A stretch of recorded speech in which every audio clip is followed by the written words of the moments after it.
In this video, I'm going to show you how to calculate the standard deviation on your calculators.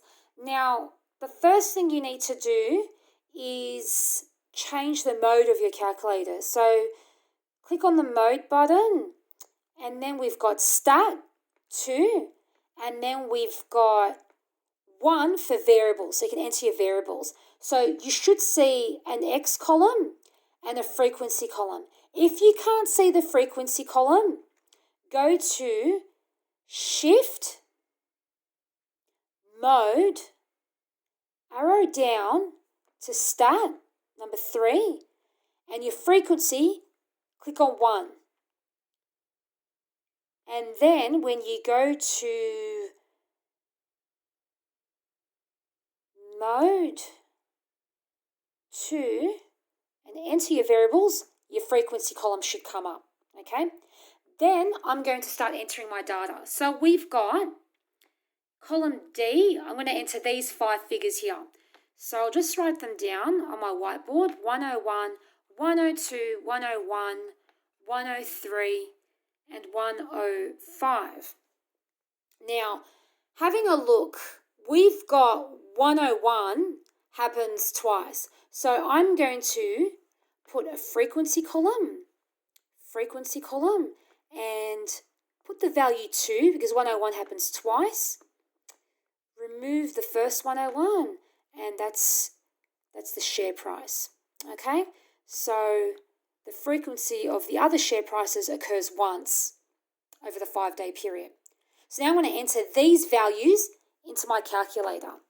Okay, so we've got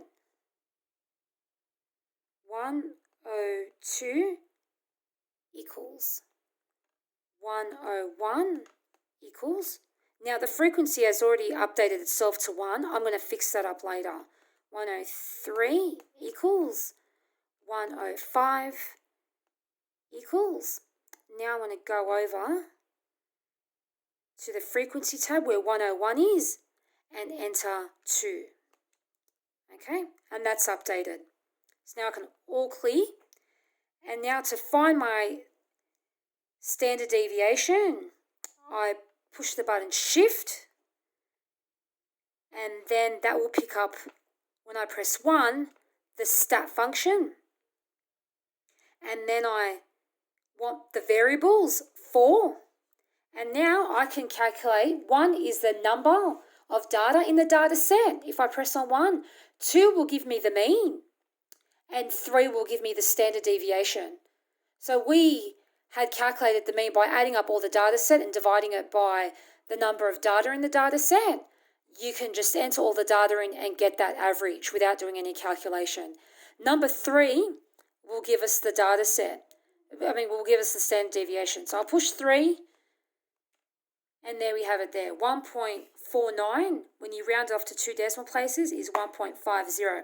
Now, in my previous video, the standard deviation was slightly different, and that's because when I calculated the mean, I had calculated the mean as 102.4, but then I rounded it off to 102, so that caused a little bit of a rounding error. But 1.50 is actually the exact standard deviation. And that's how you calculate standard deviation on your calculators.